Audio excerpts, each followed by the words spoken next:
Right, here we have the Fender FM210R that came in for repair. Now I have a previous video of this detailing the action taken there. This is the functional test. I'll just play a few ditties and see how we get on. I'll first of all play it with this. I've got this vintage phaser here thing. I'll play that and I'll play it clean afterwards so you can hear it. Anyway, here we go.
Right, so the phaser turned off, bring the reverb back up. You need to set the reverb quite high on this because we've only got a very short tank in there, about 8 or 9 inches, if that.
I've got a drive channel on here.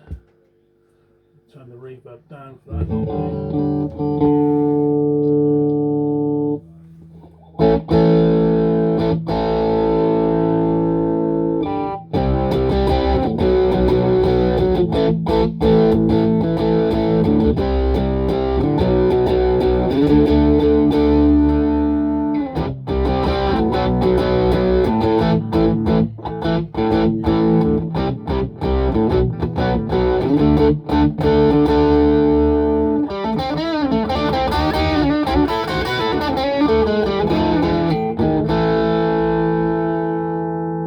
As they say, folks, that's all.